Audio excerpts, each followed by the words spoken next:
Hi, Kyle. Good morning. Good morning to you, Anne. Gosh. You Hello. ready to you ready to start? Yes.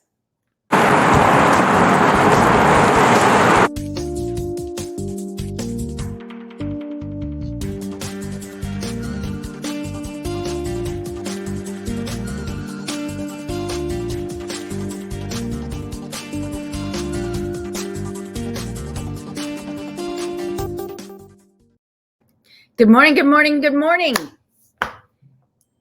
morning. Hello, everybody. My name is Ann Rossley. I'm here with my Kyle Harvey colleague, Yes. my colleague Kyle Harvey. Her too. We sell real estate in downtown Chicago. We love what we do. We love sharing what we do and answering questions and just talking about real estate. Good morning, Kyle. Good morning. I am coming to you with a cup of coffee. I have a kitchen. We'll talk more about that later.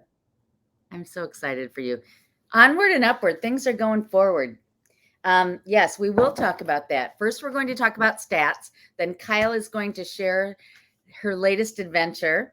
And then I have a little presentation for everybody. It's really important if you live in Chicago or you're thinking about living in Chicago or you're trying to defend why you live in Chicago, but more on that later. Okay, it's the first of the month. Whoa, dear. It's the first. I almost shared the wrong thing. It's the first of the month, which means we have new statistics now. And they're not up. Here they come. Here they are. Yay. Here they are. And wait a Let's get minute. rid of our names. Let's get rid of our names. I know. Hold on. That's all right. There we go. Oh. All right. So, as always, we're talking about the Chicago lakefront communities. We've got information through August. And even though it's a new month, some things don't change so much, Kyle. 400,000 is the median sales price for a condominium. Same. Yeah. Same. But remember, we were down at 370 in 19. So, you know. A nice increase. 400, 405. Yeah. All right. Yeah. Condos for sale last month, as of today, 3,354 units for sale. The peak was 6,650 in September of 2020. Everybody thought they might want to flee their condo. And if you look at the number over 10 years, you'll see that even though it's like half of what it was, it's not a weird number. No. It's not a weird number. All right, condos closed by month. In August, 933 units closed, down 26% versus the previous year. The highs were 1,581 and 1,823 last year. And again, to put it in perspective, those were both record months compared to the previous. Totally off the charts. Outliers, baby. All right, condos pending last month, 821, down 21%. Go back. You went back. But oh, I'm what? Sorry. I thought we didn't talk about the previous slide, but we apparently have. I'm having coffee. Coffee. Knock, knock. Drinking no, I mean, coffee. It's very possible I'm saying the wrong thing, so stop me anytime. No. It's faster than I can absorb. Here we go. Okay. Let me slow down. He's now being cruel, people. Okay, keep going. No, I'm good. All right, 821 condos under contract. Okay. Compare that to the highs of 1755 and 1801. Yes, we're down. But again, even though we're down. Not crazy. Not crazy. I like that. Not crazy. 3 months worth of inventory, up from 2.3 months in January of this year. But still low. Low, yes, it's low. Okay, here's a good one. Sales volume. 4.9 billion in condo sales through August. That's down 7.3%. But that's down versus an up year of 69%. So it's, still way up versus 2020. All right, single families. Median sales price 1,255. We're inching up. I mean, we were 12. Now we're up to 1255, up 9%. January 10, 2019 was 1,034,000. Homes for sale, 274 units, up again since January, but down 27% versus previous year. Number of closed, 113 in August.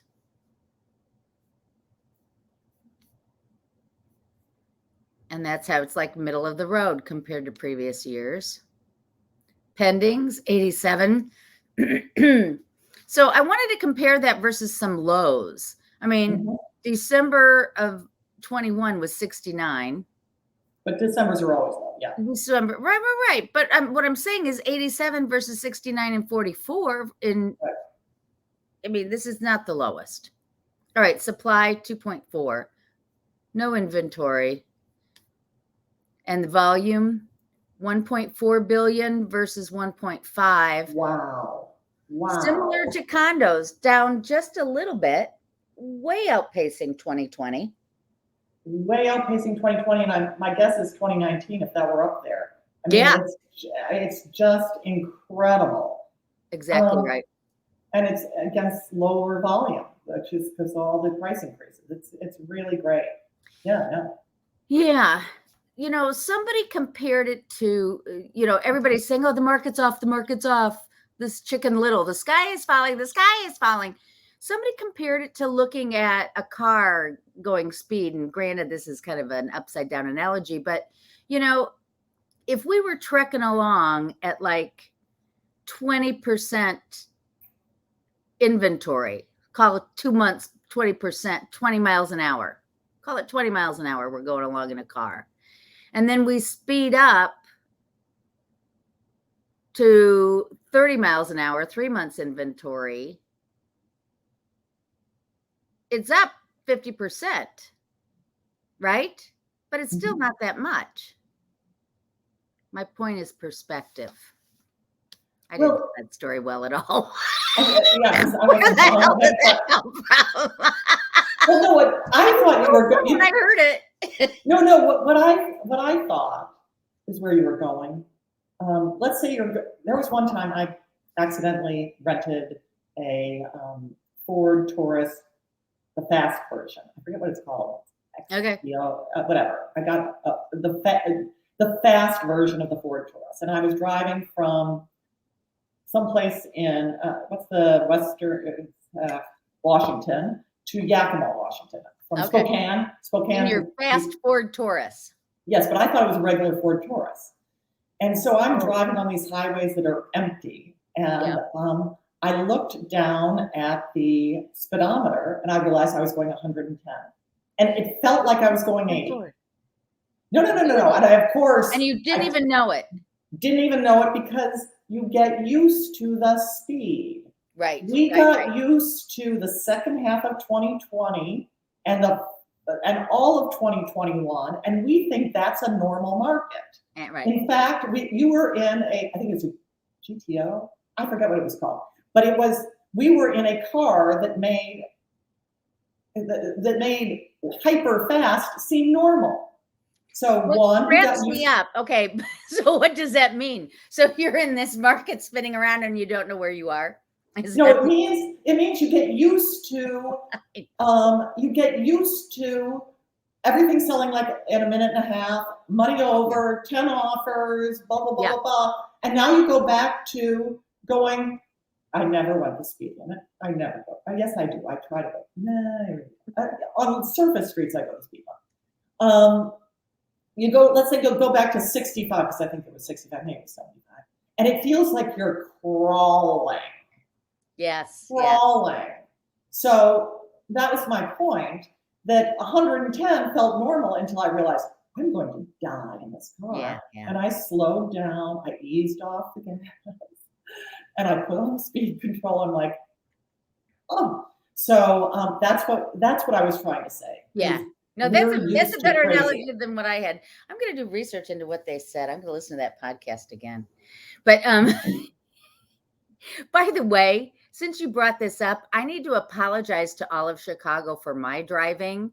And if you see me on the streets, you will know it's me because my license plate is Rossley, my last name. So there's no hiding, which is really kind of dumb. But I get a little nervous and stressed behind the wheel, and I do cut some people off. So if I cut you off on the road, I am really sorry.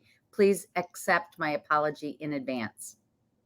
Well, see, I, on the other hand, have become a little bit more defensive on surface streets just because people are stressed and I don't want to add to their stress or have them behave badly in response to my bad behavior. Kyle, we all know you may speed on the highway, but we do all know you are much more calm than I am. So I appreciate your driving and how you approach the people. All right. Last thing on showings. If you have a single family home and you get 3 showings in a month, that's typical. We were up to almost 8 showings per property per month in February. So it's down, but again, not that far down. That's it. That's all I've got for stats. Well, so people keep asking me, what's happened? What's happened? The market is slow, people. Right it's not slow. Don't say slow. Yeah, no. It is in terms, at least in the Gold Coast, in terms of buyers. Buyers have had other things to do. Right. As was always normal in late July and August, people have other things to do. And right now they're getting their kids back into school. And after the pandemic, trying to make school normal is a challenge. And so people are dealing with that. And sometimes the people who are helping are grandparents. I mean, everybody is like, and people are having to go back into the office. There's a lot of change. Also, wouldn't you agree? The fact that interest rates are higher, not high, but higher, is something to wrap their heads around. Is the sky going to fall? Is, what's going on with market? Right. Is it a terrible time to buy? All of these things, people need an opportunity to work through. And unfortunately, for example, my sellers, it's taking some time. But I think we're going to have a good fall because people are still excited about the market. What's your sense? Excuse me. I totally agree with you. August is typically slow, and having come off a fury of activity, it's not surprising to me that we were slower. I've had good activity in the last, week, and my showings are up on my listings. Things are starting to happen. I have buyers calling me wanting to buy now. My lenders are telling me that, pre-approvals are up. So, the other thing too, to your point, they were getting kids back in school. But don't you know a lot of people without kids or kids who have been launched,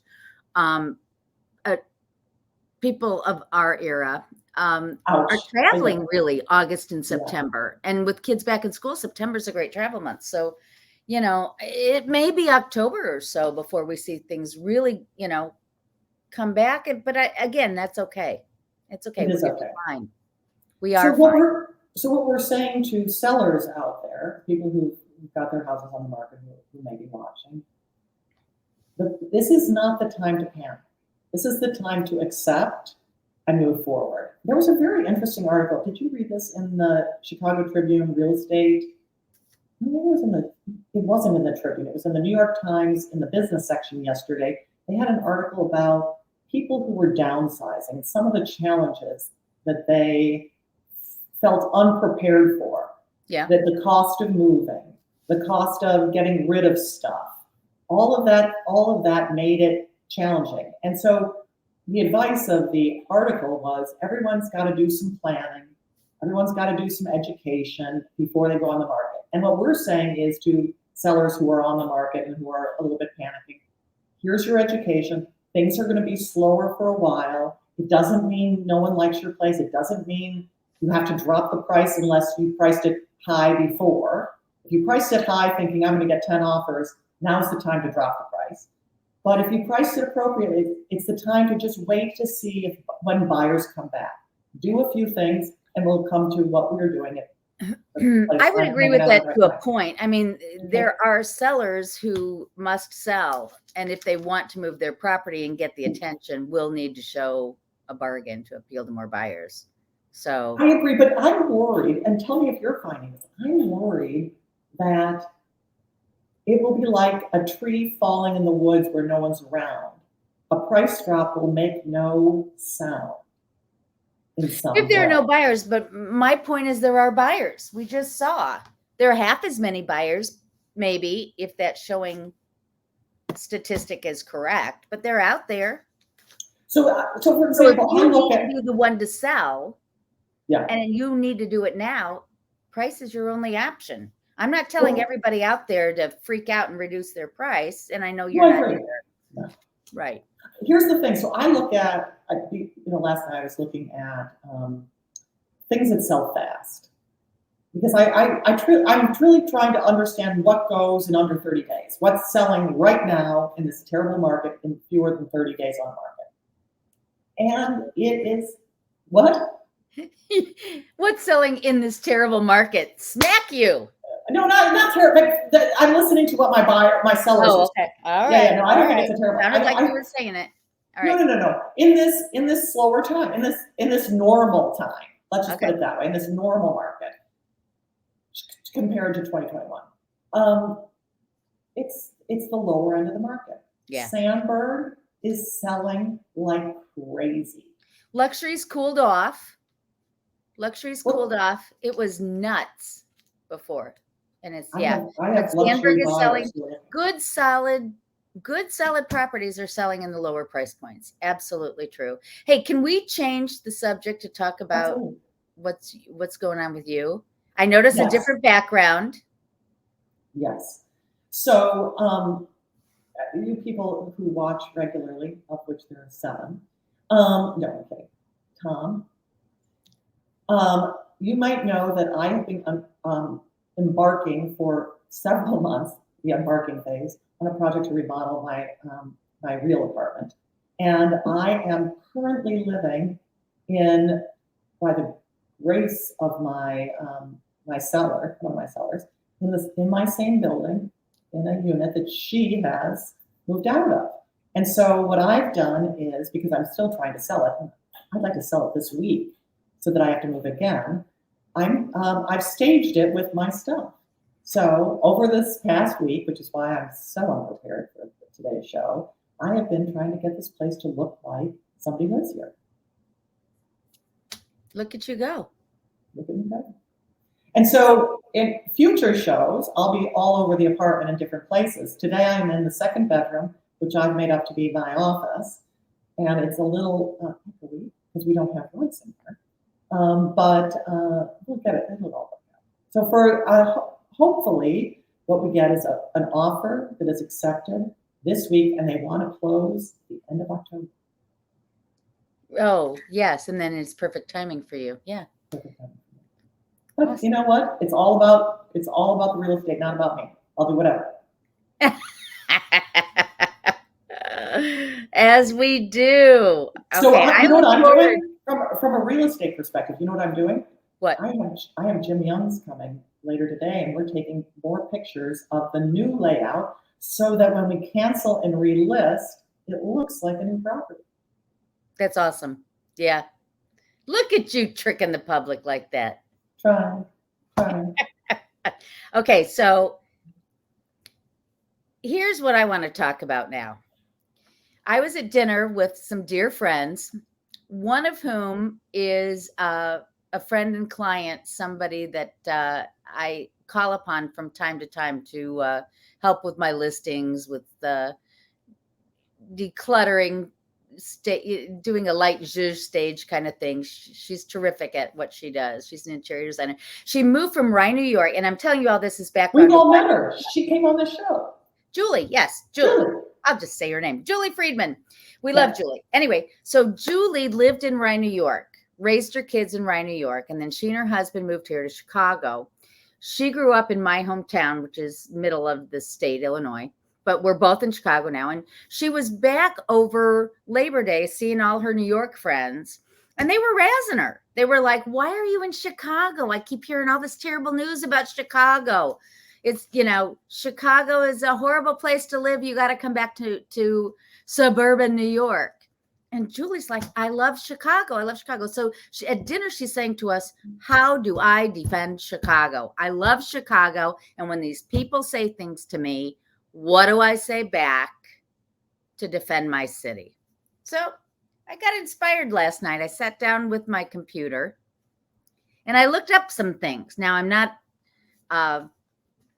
supporting Quicken Loans here, but I thank them for doing this research. They looked into the 15 most expensive cities in the U.S. and what they really cost. They looked at median household income, home price, rent, unemployment, poverty, etc. Chicago, not on the list. Not on the list of the top 15 most expensive cities. So there you go. Okay, so that's number one, not most expensive. Here's move.com, and they did most expensive to own and to rent. Look who's not on the list. Not Chicago. Okay. 15 most dangerous cities in the U.S. Number one is the highest cost of crime. This is by Forbes magazine. Not Chicago. Not Chicago. 15 most dangerous cities by murder rate in the world. Important to know when you travel.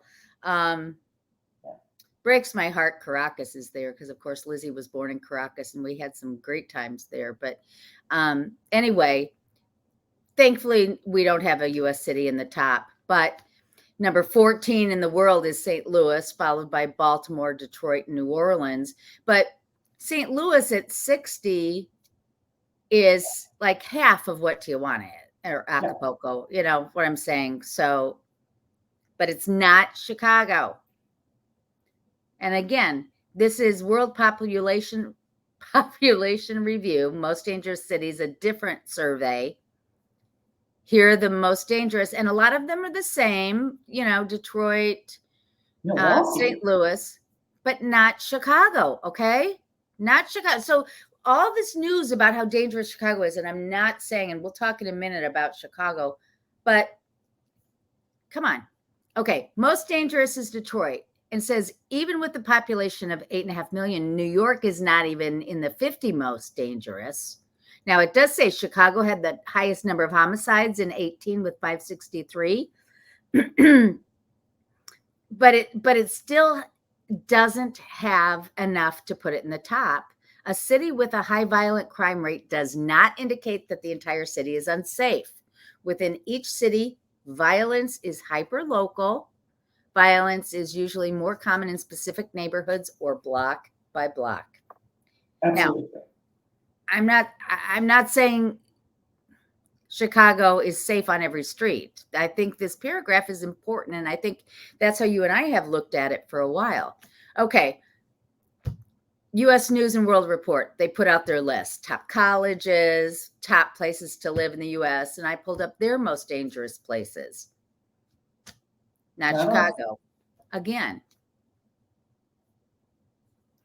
Okay, so now let's talk about best. Travel and Leisure did the 15 best cities in the United States. Okay, we came in at number 7 based on how they ranked us. And they included things like restaurants, culture, blah, blah, blah. But we came in ahead of Boston, Austin, Asheville, San Diego, and Nashville, which are all cities that people think of as being really cool places to live. Mm-hmm. And we're higher than that. By Travel and Leisure, they don't have skin in the game. Afar magazine, ranking people, places, programming, product, prosperity, and promotion, put us number 4 of cities in the U.S. to live. Mm-hmm. Big cities, but, and then Condé Nast Traveler Reader Awards, Time Out. They polled 20,000 people and said, what's the best city in the U.S.? Chicago came in number 1. Best big city all the time. People love it. Big city. And then they did in the world, number 2 in the world behind Edinburgh. Yeah. Number 2, people. We have a lot to be proud of in this city. Okay. Agreed. A lot to be proud of. So we are not among the most expensive. We are not the most dangerous. And we're one of the finest in terms of beauty, things to do, food. Here are Okay. some of the things that we have going for us. So I come from people who've been here for well over 100, almost getting close to 200 years. Not yet, but close. I went away to high school, went away to college, lived overseas. Chicago is my home. I choose Chicago every day and happily to do it. We are a city that people move here because of job changes and they don't go. They stay because they love it. It is a friendly city. It is a smart city. It is a city that welcomes people. It's a great place to live. I am finding we are getting transplants from California, from Texas, from Arizona. Some Floridians are moving back most of the year. We have good weather except in February. Some parts of January and February. Try our spirits because it's cold, but we're never crazy hot. Right. We have enough rain, sometimes too much. Yesterday, we're calling you out Sunday. But it's in many ways a great place to live. I'm going to tell you, none of us likes the level of violence we're experiencing now. Right. It is something that has myriad causes, and it's right now apparently beyond our city's leadership to ameliorate. We can't seem to calm it down. But I think in time it will. We go through periods of violence, and we'll find our way through. But it's not making me leave. What about you, Ann? No, I feel exactly the same way. And I'm glad you took a moment to talk about the crime because I don't want to be tongue in cheek about crime. I don't mean to come off that way at all. Any crime is too much crime. Any shooting, any homicide is too much. And I agree with you. I think the city has a long way to go to get it under control, but I am confident that we can move forward and do well. And like to your point, if I didn't believe that, I'd be gone. I love this city. Just love Chicago. It has so much to offer. And Tom and I talk, when you retire, where do you want to go? I talk with my clients all the time. By the way, people, a moment of an ad here. If you're thinking about moving somewhere else in the US, first of all, we don't want you to leave, but if you're thinking about it, or if you want a second home, please get in touch with us because through our networking, we know the best agents in all the cities. So we will make sure we take care of you outside of Chicago as well as in Chicago. But my point is, I talk with my clients and my friends about, are you leaving when you retire, blah, blah, blah.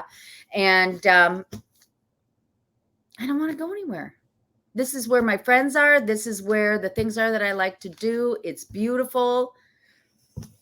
It was funny. A group of friends, really close friends, we all sort of checked in with each other. You're not going anywhere, are you? I said, no. And they said, us neither. And so that is, we're in it. There are people leaving, and good. I want them to have a wonderful time where they're going because that's going to meet their dreams. Right. But we're staying. Yeah. Love it. Right. All right. And we're dug into our communities and we're supporting those processes to make the change. Both you and I are, in it. We're in it to win it. I don't know what that's from. That's some great phrase. Anyway. So next week. Ooh la la. We're going to have a little bit of a surprise location for Kyle. But we'll see if we can pull it off. But until then, everyone have a great week. Yeah. You have a great week, Ann.